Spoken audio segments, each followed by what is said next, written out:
This is part 2 as far as our lecture series on the Negotiable Instrument Act of 1881 is concerned. During part 1, we tried to understand as to general provisions regarding the Negotiable Instrument Act, namely, what is the purpose, what is the object of the Negotiable Instrument Act, and there we learned that along with the provisions of the Negotiable Instrument Act, right from section 1 up to section 147 of the Negotiable Instrument Act, it may be necessary for us to refer to many more enactments from the point of view of understanding Negotiable Instrument Act in the real sense of the term. Now, as we have learned when we dealt with section 13 of the Negotiable Instrument Act, which says negotiable instrument means a promissory note, bill of exchange or check payable either to order or to bearer. So now, to know the provisions of the Negotiable Instrument Act, we have to know three types of negotiable instrument, namely promissory note, bill of exchange and check.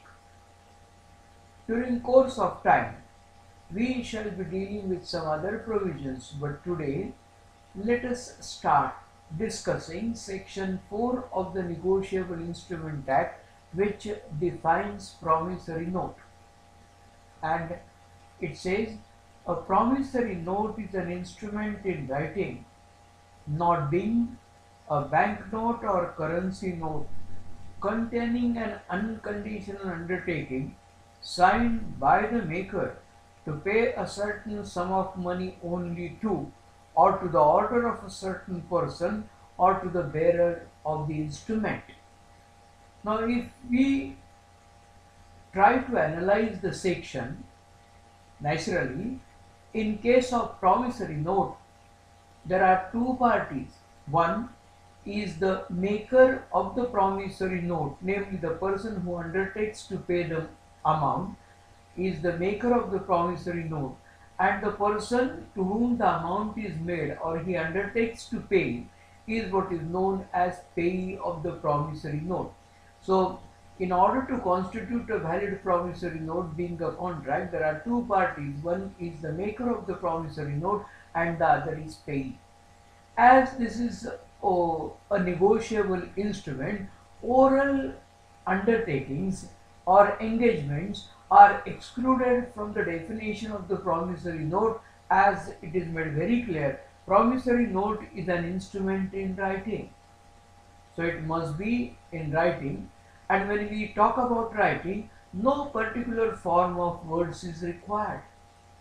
You can write it with the help of the pen, you can write it with the help of the pencil, it can be cyclostyle, any form of writing is allowed as to constitute a valid promissory note, but writing is a must.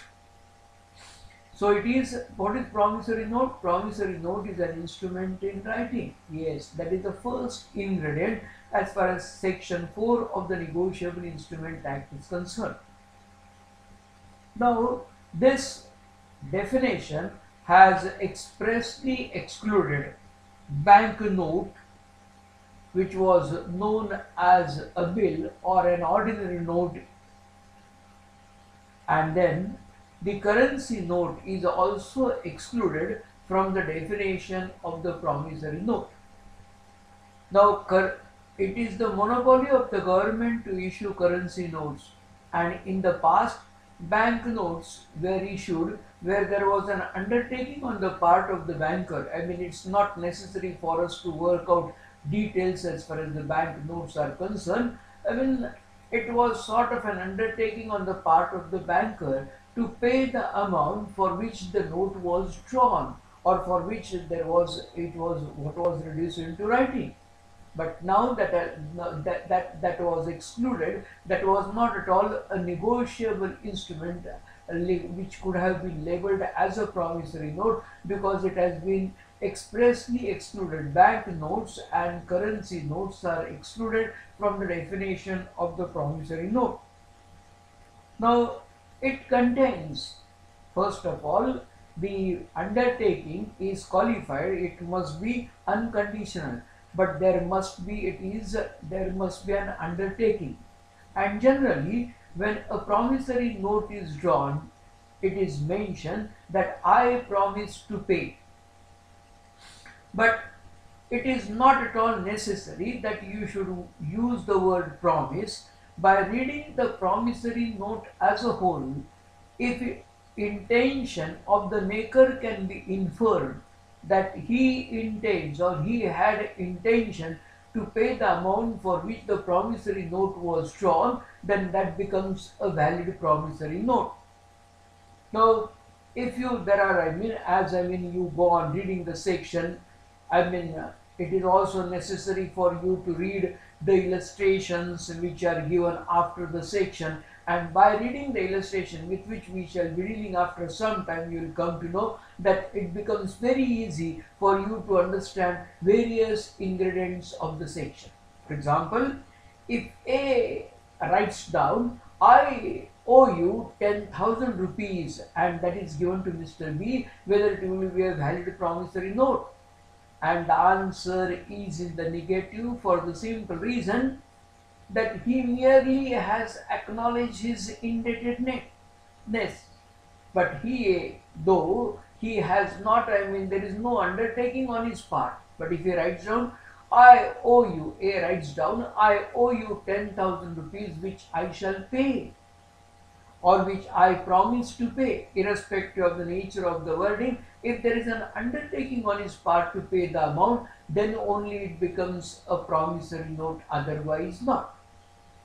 For that you can have a ready reference to the illustrations which are given after this section, namely section 4 of the Negotiable Instrument Act. So there must be promissory note is an instrument in writing. That is the first requirement, irrespective of the nature of the form in which it has been written. 2, there must be undertaking on the part of the maker. Now this undertaking must be unconditional. So what is promissory note? Promissory note is an instrument in writing, not being a banknote or currency note, containing an unconditional undertaking. If certain condition is imposed, then there is no certainty of payment, and hence as a result of which the undertaking must be what is known as unconditional. If A writes down, I promise to pay you after marriage of Mr. C. This is a condition that has been imposed. Or if he writes down, I promise to pay Mr. B if at all I have money to my credit at that particular point of time. So whatever may be the nature of the condition that has been imposed, if the nature of the condition is such which may be fulfilled or which may not be fulfilled, the object of the Negotiable Instrument Act, namely the promissory note, is likely to be defeated. There is no certainty of payment, as a result of which naturally it will not be treated as a valid promissory note as far as section 4 is concerned, because the undertaking must be unconditional. But then if A writes, I promise to pay B 10,000 rupees after death of Mr. C. Apparently, it sounds this is a condition, but then, mind well, death of Mr. C is likely to take place one day or the other, when nobody knows, but it is bound to take place, and hence it is in that case, for example, it is a valid promissory note, because there is bound to be certainty of payment. Promissory, the next ingredient. So this explains what do you mean by unconditional undertaking. Because of the condition, non-fulfillment of the condition is likely to defeat the object, namely there won't be certainty of payment, as a result of which this undertaking must be always unconditional. If it is conditional, it is not at all a valid promissory note. With this, you have to infer the intention, and hence it is required to be signed by the maker. So unless it is signed by the maker, though the maker has written the same, but if it is not so, you infer the intention because of the signature that is put by him at the end of it, and hence unless it is signed by the maker, if he is illiterate, it is not possible for him, then by all means he can put his thumb impression also, because of which it is possible for you to infer that was the intention of the maker. But unless it is signed by the maker, it cannot become a valid promissory note. Now this is to pay. What is the promise? What is an undertaking? Unconditional undertaking. Unconditional undertaking is to pay a certain sum of money only. Now the amount must be certain. It may be mentioned, yes, that I promise to pay you 10,000 rupees after 2 years along with the interest, and the interest, or I promise to pay you on demand, and this can be when there is a demand. When there was a demand, as per the demand, the duration is calculated, and the rate, as per the rate of the interest, the amount is calculated. That becomes a certain. So if there is a demand after 10 days, the amount is bound to be different as compared to demand which is after 40 days. Yes, correct, no doubt about it. But the amount is certain, and hence unless the amount is certain, there must be certainty of payment, and the amount must be certain. Otherwise, it cannot be a valid promissory note. The next ingredient is that the sum of money only. So if there is a promise to do something along with the money, that is not at all treated as a valid promissory note, because to pay, it speaks about there must be certainty as far as the amount is concerned. You can promise to pay as per the rate of exchange, and the rate of exchange is bound to vary as per the amount is likely to vary.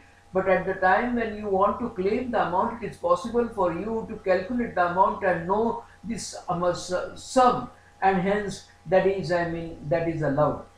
Now this is a time for I want to draw your attention that when we shall be dealing with next section, namely section 5 of the Negotiable Instruments Act, which defines bill of exchange.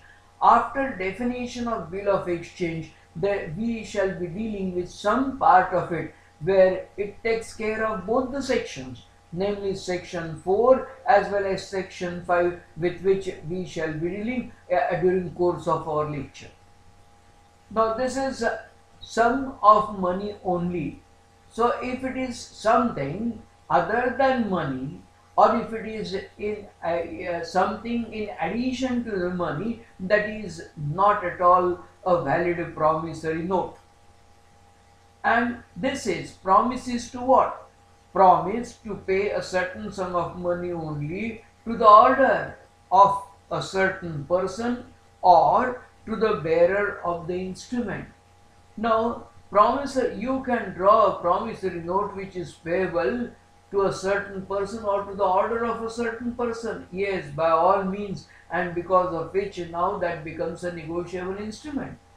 So now the maker must be certain, payee must be certain. They may be misnamed, no doubt about it. If it is mentioned because of the designation, and if it is possible for you to find out who is the maker, that maker is a certain person and the payee is a certain person, in that case that becomes a valid promissory note. So as you analyze section 4, you come to know, 1, It can be a valid promissory note provided it is in writing. Yes. 2. There must be an undertaking. 3. This undertaking must be unconditional. 4. The unconditional undertaking this is required to be signed by the maker. Next, it must be to pay a certain sum of money only. And lastly, it says that this is to pay a certain sum of money only to, or it is paid to a certain person, or to the order of a certain person, or to the bearer of the instrument. We shall again dealing with some aspect as far as section 4 is concerned at the time when we deal with section 5 of the Negotiable Instruments Act.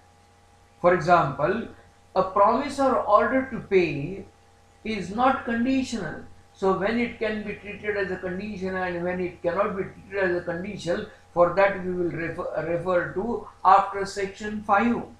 Secondly, the sum payable must be certain. What is this certain? Or when it can be said that it is certain, with which we shall be dealing. Now, the person to whom it is clear that the direction is given or that the payment is to be made may be a certain person within the meaning of this section and section 4, although he is misnamed or designated by description only.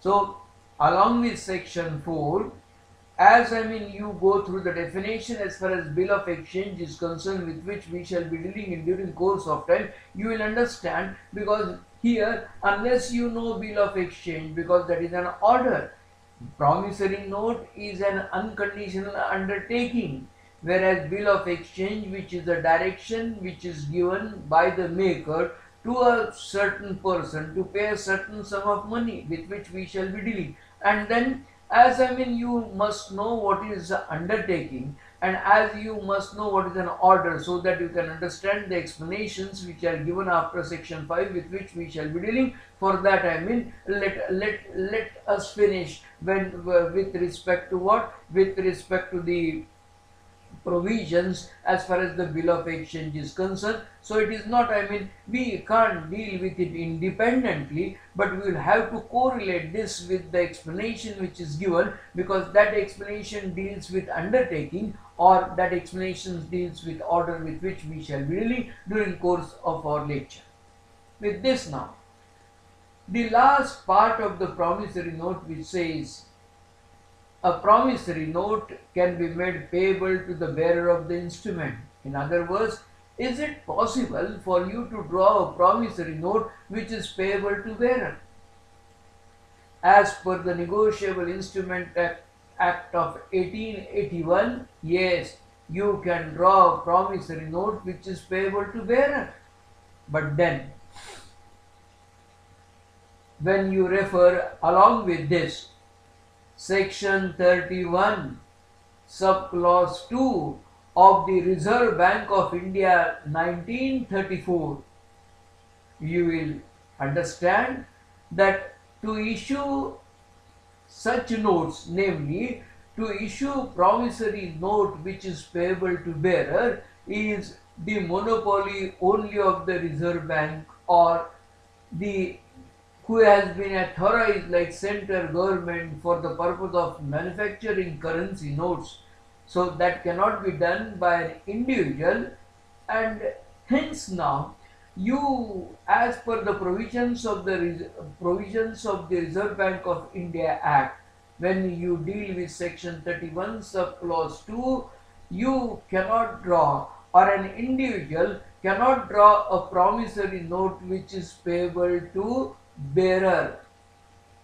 So now Negotiable Instruments Act allows you to draw a promissory note which is payable to bearer, but the Reserve Bank of India, and hence as a student of law, always remember one thing: when there is a conflict between the general law, Negotiable Instruments Act is a general law, whereas the Reserve Bank of India Act is a special enactment, and when there is a conflict between the provisions of the general law and provisions of the special law, provisions of the special law prevail over the provisions of the general law.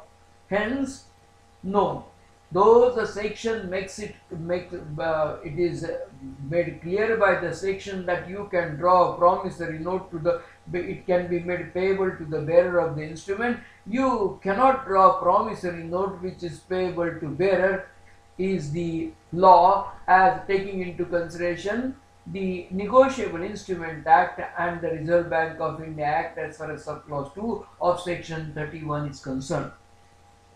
With this now, Negotiable Instrument Act doesn't speak about the stamp that is required to be affixed as far as the promissory note is concerned. But then, if promissory note is not properly stamped and the stamp is not duly cancelled as per section 35 of the Indian Stamp Act, that is not at all admissible as a piece of evidence. So now this is a time, if the amount is not paid with respect to the, which is claimed with respect to the promissory note, and you go to the court of law, in order to establish your right, then the court will not admit promissory note which is not properly stamped and the stamp is not duly cancelled.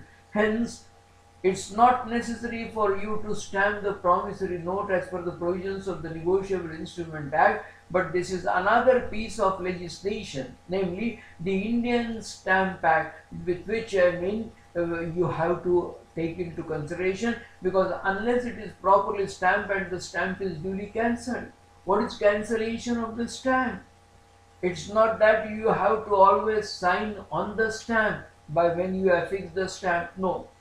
You cancel the stamp in such a manner as a result of which it will not be possible for anybody to make use of the stamp again in the future, is what is known as cancellation of the stamp.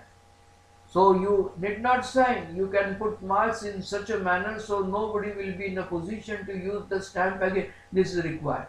And what is the amount of the stamp? When you start reading the provisions of the Indian Stamp Act, you come across first schedule, and when you read Article 49, depending upon the nature of the promissory note, and depending upon the amount for which the promissory note is drawn, you will find out the amount of the stamp that is required to be affixed. As per section 47, again we will have reference to these sections at the time when we deal with the provisions of the Bill of Exchange, which is defined by section 5. But then this is section 47 makes it very clear that if A has drawn a promissory note in favor of Mr. B, which is not stamped, and the stamp, as it is not stamped, the question of cancellation of the stamp doesn't arise. Mr. B can by all means affix a stamp to it and cancel it, so that that becomes admissible as a piece of evidence.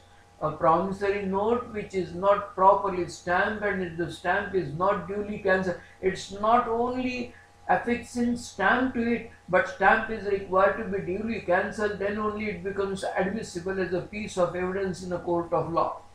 Now, as a student of law, at this stage I will just draw your attention to the provisions of the Indian Evidence Act, and then when you shall be dealing with the provisions of the Indian Evidence Act, you will come across two terms, whether that is admissible or not, or whether that is relevant or not.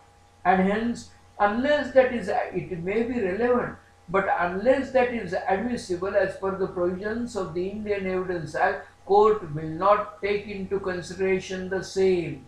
The court cannot take into consideration the same, and hence these are the sections, namely to which you must have, it's not necessary for you to work out details as far as the Indian Stamp Act is concerned. No, certainly not. But then you must know that, in order that when you want to, know whether the promissory note, you can claim amount with respect to the promissory note or not. First thing is that you can claim the amount with respect to the promissory note, as I have told you in the past. If the maker pays the amount, so far so good. But if the maker, when it becomes mature, there is refusal on the part of the maker to pay the amount for which the promissory note is drawn, then you file a suit. But when you file a suit, your suit is based on what? The promissory note. And if that promissory note is not stamped, that will not be admissible. That promissory note will not be admissible as a piece of evidence as per the provisions of the Indian Stamp Act, unless you follow the procedure which is laid down as far as section 47 is concerned, and the amount for which the promissory note is required, amount for which the stamp is required to be affixed, which is required to be stamped, is dealt as far as Article 49 of the first schedule of the Indian Stamp Act is concerned. With this now, if you go through the illustrations which are given, as if you have understood the explanation by this time, then you go through the illustrations which are given, and it says A signs instrument in the following terms. A signs the instrument in the following terms: I promise to pay B or order rupees 500. I acknowledge myself to be indebted to B in rupees 1000 to be paid on demand for value received. As in the absence of consideration, there cannot be a valid negotiable instrument. Generally, it is mentioned for value received. But even if that is not written, mind well, as we go by section 118 as far as the presumptions with respect to the negotiable instruments are concerned, we shall be dealing with that separately, and we will correlate, no doubt about it. So now this is both are valid promissory notes. But then if A signs instruments by writing down, Mr. B, I owe you rupees 1000, not valid promissory note. I promise to pay B rupees 500 and all other sums which shall be due to him. There is no amount is not certain. You do not know which sum shall be due and which sum shall not be due at the time when the payment is required to be carried out. And it's not only that it is only the payee who has got right to receive the amount for which the promissory note is drawn, because this being a negotiable instrument as far as section 13 of the Negotiable Instrument Act is concerned, by all means he can put it into circulation. And the person who has got that negotiation, now this negotiation, depending upon the nature of the instrument, if it is bearer instrument, it can be negotiated by mere delivery. If it is order instrument, there must be an endorsement. Yes, we shall be dealing with that, no doubt about it. But then this, the person who wants to claim the amount must be in a position to know the amount for which it is drawn. And hence, if he says, I promise to pay rupees 500 and all other sums which shall be due to him, that is, the amount is not certain and hence it is not at all a valid promissory note. Or if he says, I promise to pay B rupees 500 first, deducting thereout any money which he may owe me. So here also nobody knows, because it is a transaction between two only. The world at large may not be in a position to know it, and hence there is no certainty of payment. The amount is not certain and hence it cannot be a valid promissory note. I promise to pay B rupees 500 7 days after my marriage with C. He may marry or he may not marry, and hence it is not at all a valid promissory note. Whereas if he writes down, I promise to pay B rupees 500 on D's death, provided D leaves me enough to pay that sum.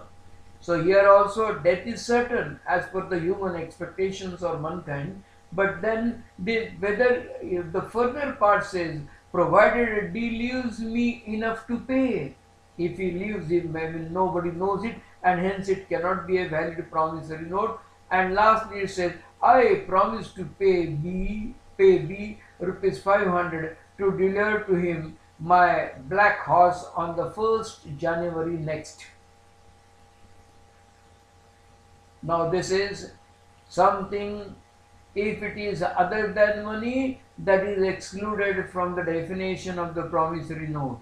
If it is something along with money, so it is only money, if it is only money, only sum of money to pay a certain sum of money only, then only it is a promissory note. He says, I promise to pay B rupees 500 and to deliver to him my black horse on 1st of January next. So in these, I mean, as you go through the illustration, it makes it very clear. Small a and small b are valid promissory notes, whereas right from small c up to small h are not at all valid promissory note as far as section 4 of the Negotiable Instrument Act is concerned. There are some more points which are required to be covered, but today, as I told you, we will go stepwise. I mean, if I start correlating all the provisions simultaneously, it may not be possible. So I hope today you have understood what is promissory note as it is defined, and why, I mean, the currency note is excluded from the definition of the promissory note. You will understand. If you take currency note, then you will find out that is signed, it is made payable to the bearer and signed by the governor of the Reserve Bank of India. They just take out currency note and find out the wording, but it is not at all a promissory note for the simple reason that has been excluded, expressly excluded as far as the definition of the promissory note is concerned, and hence this is regarding promissory note as far as section 4 of the Negotiable Instrument Act is concerned.